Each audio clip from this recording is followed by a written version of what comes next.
Hi. മറ്റുള്ളവരെ സങ്കടപ്പെടുത്തി നിങ്ങൾ വല്ലതും നേടിയെടുത്തിട്ടുണ്ടോ? അത് നേടിയെടുക്കാൻ വേണ്ടി നിങ്ങൾ എടുത്ത റിസ്ക് ഇന്നത് നിലനിർത്താൻ വേണ്ടി എടുക്കുന്നുണ്ടോ?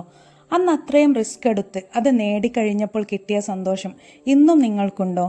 എങ്കിൽ നിങ്ങൾ ഹാപ്പി ആയിരിക്കുമല്ലേ? പക്ഷേ നിങ്ങൾ ഇത് നേടിയെടുത്തതിൻ്റെ കാരണമായി ഇന്നും സങ്കടപ്പെട്ടിരിക്കുന്ന അല്ലെങ്കിൽ കണ്ണീർ തോരാത്തവർ ഉണ്ടെങ്കിൽ അവരുടെ കണ്ണീരിനെ, അവരുടെ പ്രാർത്ഥനയൊക്കെ നിങ്ങൾ ഭയക്കണം. കാരണം ആക്രമിക്കപ്പെട്ടവരും ബുദ്ധിമുട്ട് അനുഭവിക്കുന്നവരും ഒരു നാൾ തിരിച്ചുവരവ് നടത്തും. അതിൻ്റെ ശക്തി നമുക്ക് താങ്ങാവുന്നതിലും അപ്പുറമായിരിക്കും. അത് പല വിധത്തിലുമാകാം.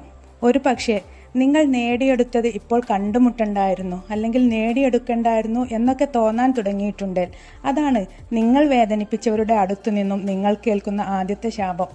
പിന്നീട് നിങ്ങൾ ഭ്രാന്തമായ സ്നേഹം കൊടുത്തിട്ടും മറ്റുള്ളവർ നിങ്ങളെ അവഗണിക്കുന്നുണ്ടെങ്കിൽ ആ അവസരത്തിൽ അല്ലെങ്കിൽ ആ അവസ്ഥയിൽ മനസ്സിൻ്റെ താളം പിടിച്ചു നിർത്താൻ പറ്റാതെയാവുന്നുണ്ടെങ്കിൽ അതാണ് അവരുടെ കണ്ണീരിൽ നിന്നുള്ള വേദനയുടെ ഫലം.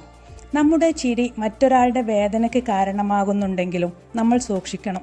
ഒരാളുടെ ചിരി നഷ്ടപ്പെടുത്തുന്നതിനേക്കാൾ കൂടുതൽ ക്രൂരതയൊന്നും അയാളോട് മറ്റൊരാൾക്കും ഒന്നും ചെയ്യാനില്ല. മറ്റൊരാളെ ചതിച്ച് നമ്മൾ കരസ്ഥമാക്കുന്നതിനൊന്നും അധികം ആയുസ്സുണ്ടാവില്ല. അങ്ങനെ നേടുന്നതൊക്കെയും അല്പായുസിനാൽ ചുരുങ്ങുന്ന ഒന്നാണ്.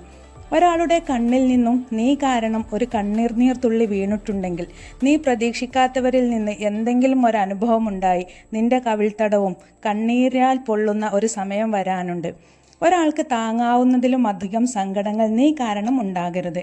കാരണം നിനക്കും തിരിച്ച് ഒരു പ്രയാസം വരുമ്പോൾ താങ്ങാൻ കഴിയാതെ ഹൃദയം പൊട്ടുന്ന അവസ്ഥ വരും. ആ കാരണമായി നമ്മൾ ഏൽപ്പിക്കുന്ന ഓരോ വിഷമങ്ങളും വേദനകളും മറ്റൊരാളുടെ മനസ്സിനെ മുറിപ്പെടുത്താൻ ഇടയാക്കരുത്. മറ്റൊരാളാൽ പറ്റിക്കപ്പെടാൻ ഒരു വിഡ്ഢിയാകണം എന്നൊന്നുമില്ല, അല്ലെങ്കിൽ അവരൊട്ടും ശ്രദ്ധിക്കാതിരിക്കുന്നത് കൊണ്ടുമല്ല. അവർ നിങ്ങളെ അത്രയധികം സ്നേഹത്തോടെ ആത്മാർത്ഥതയോടെ സ്വീകരിച്ചതിനാൽ മാത്രമാണ്. ഇങ്ങനെയുള്ളവരെ പറ്റിക്കാനും കണ്ണുനീര് വീഴ്ത്താനും എളുപ്പമാണ്. ഇത്തരക്കാരുടെ കണ്ണുനീരിൻ്റെ ആഴവും വേദനയും വളരെ വലുതായിരിക്കും. ഒരുപാട് നാൾ നിങ്ങൾ കാരണം സ്ഥിരമായി മറ്റൊരാൾ കണ്ണീർ വാർക്കുന്നുണ്ടെങ്കിൽ ഇനിയും ഒരുപാട് കാലം അവരെ കണ്ണീർ കുടിപ്പിക്കാൻ നിങ്ങൾക്കാവില്ല. കാരണം ഓരോ കണ്ണീര് തോരുമ്പോഴും അവരുടെ ഉള്ളിൽ നിന്നും ധൈര്യവും ഉറച്ച തീരുമാനങ്ങൾ എടുക്കാനുള്ള ഒരു ത്വരയും വളരുന്നുണ്ട്. ഞാൻ എന്തിനു സഹിക്കണം എന്നൊരു ചോദ്യം ഉയർന്നുകൊണ്ടേയിരിക്കും. അവരുടെ ഉൾത്തടം നിറയെ നിങ്ങളോടുള്ള വെറുപ്പും ദേഷ്യവും കുടികെട്ടും.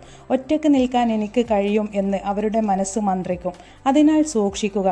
എന്നെ വേണ്ടാത്തവരെ എനിക്കും വേണ്ട എന്നവർ വിചാരിക്കുന്നത് വരെയുള്ളൂ എല്ലാം. എന്നും എക്കാലത്തും എല്ലാം നിങ്ങളുടെ കാൽക്കീഴിലായിരിക്കും എന്ന് വിചാരിക്കരുത്. കാലം മാറും, കഥ മാറും, അവസ്ഥ മാറും. ഇന്ന് നീയാൽ ഭരിക്കപ്പെട്ടവൻ നാളെ നിന്നെ ഭരിക്കുന്ന ഒരു ദിവസം വരും. ഇന്ന് നീ ചവിട്ടി താഴ്ത്തിയവർ നാളെ നിന്റെ തലയിൽ കാൽ വെക്കുന്ന ഒരു സാഹചര്യം വരും. അതുകൊണ്ട് സുഹൃത്തെ, മറ്റൊരാളെ സങ്കടപ്പെടുത്തി കരയിപ്പിച്ച് നീ ഒന്നും നേടാതിരിക്കുന്നതാണ് നിനക്ക് നല്ലത്. നീ നിന്റെ ജീവിതത്തിൽ വല്ലതും സ്വന്തമാക്കുന്നുണ്ടെങ്കിൽ അത് നിന്റെ വിയർപ്പിൽ നിന്നുള്ളതായിരിക്കട്ടെ. അന്യൻ്റെ മുതലും സമയവും നിന്റെ വിജയത്തിലേക്കുള്ള ഒരു ചവിട്ടുപടിയാകാതിരിക്കുവാൻ ശ്രദ്ധിക്കുക. By motivation Malayalam.